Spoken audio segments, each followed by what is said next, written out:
So, what are the current trade-offs and limitations of the electric trucks? Oh, there are many. It's interesting. I get asked this question a lot: is when are electric trucks going to take over? And the answer is they're not. The answer is that there's a portion of the industry where electric trucks make sense, and that portion is in drayage and local moves. The problem with electric trucks is range, right? So the trucks can only go so far, whereas with a diesel truck, you can go, 1,000 trucks, 1,500 miles, whatever that number is. With an electric truck, you're basically at this point limited to a couple hundred miles. We could go longer, but what would have to happen is we'd have to put batteries in the trailer. So you wouldn't have room for freight. And oh, by the way, batteries are heavy. And so the further that you go, the heavier the truck. So we're balancing these things constantly between how far the truck will go and what kind of freight it can actually carry. So really that's what's going to limit this technology in the marketplace to, I don't know, maybe 10% of the market currently could really use an electric truck. So that's one of the things. The other thing is it's really expensive. Yeah. I mean, these trucks are you take a normal diesel truck, you could buy probably 3 or 4 diesel trucks for the cost of electric truck. The technology is new. The batteries are very expensive. They got precious metals in these batteries.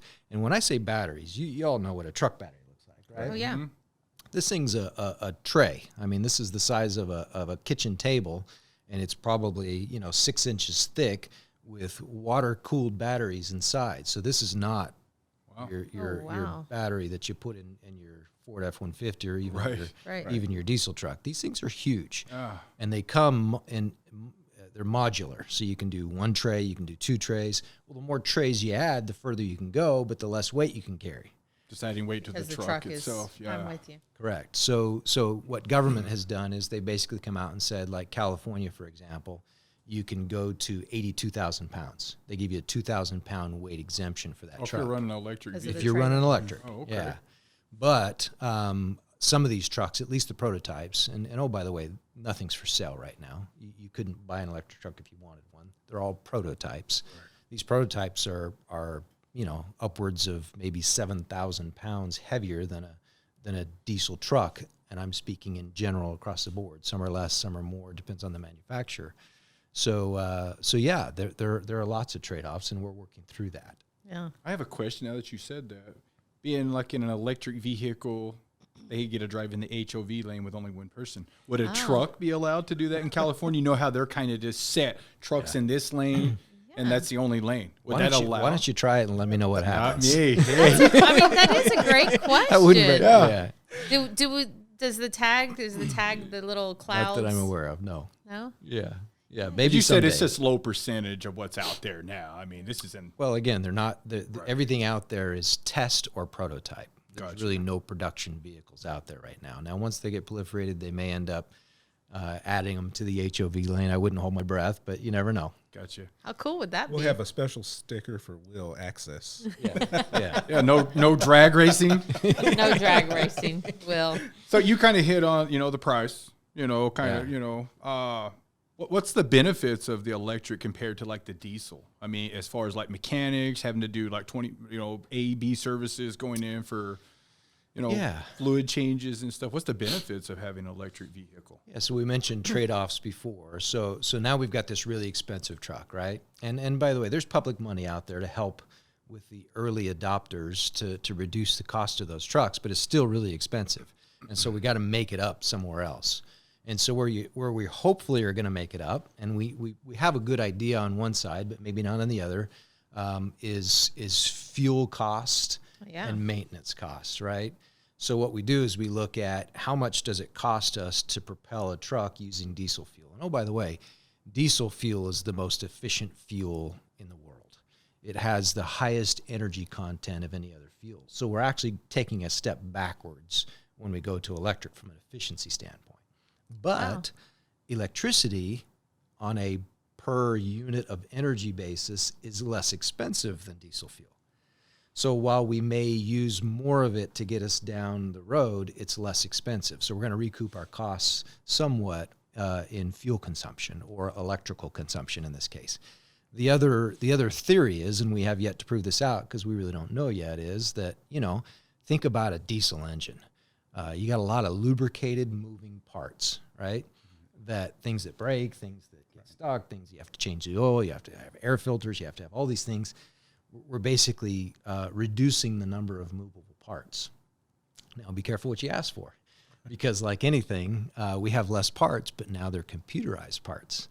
And with any computerized part, more sensors. Anybody who has a laptop knows that, Delete. stuff goes wrong, right? What happens when you blue screen on a truck? What do you do? It's going to happen. We're going to have to figure it out. But hopefully maintenance costs are going to be less. We'll just have to see. Some of these things we're learning now, and some of these things we don't know yet, and we may not know until we get more out on the road. So kind of one of the questions I have, my father was a diesel mechanic for 47 years, and you open up a running cat motor, and there's fans, there's shroud, there's all kinds of moving parts. You take an electric truck, you open the hood. What dangers or the risks are out there for just like a typical driver? I mean, your pre-trip inspection. Well, I think I'll start off with anything orange, stay away from. Oh, so it's labeled in the truck. Yes. Yeah. If you're curious, you hold that thought. Don't touch anything. So it's not like so for our listeners and anybody out there, listening or watching this, a pre-trip inspection on one of these vehicles. It doesn't sound too typical of a regular tractor. It's not as typical, but you still have pre-trip.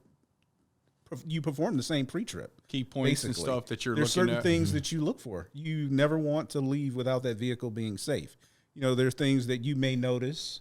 There are new things and technology that are applied for that vehicle versus a traditional Class 8 vehicle. So you're still looking for cracks and making sure all your bolts are on. You want to check your fluid levels because there are quite a few different fuel levels to check to keep those batteries cool.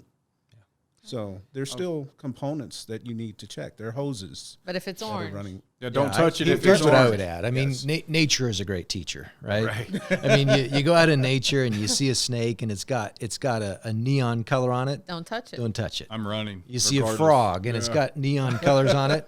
You touch it and you die, right? So same thing with this truck. You see a neon color, in this case orange. Don't Stay away touch from it. Right. Which begs the question, are they safe? And the answer is yes, right? But there are precautions that you have to take. There's some extra training that you have to do. Frank and I have both been through some training classes just to be around the truck. Right. But yeah, there's some really high voltage wires in there, and they're big, and they will take you down. Right. So, But overall, I think it's a very safe vehicle. I definitely believe that. And like I said, it's with it being quiet, you notice you start paying attention to different things that you didn't pay attention to before. thank you for watching that clip. I hope you enjoyed it. If you want to see more clips like that, please click here.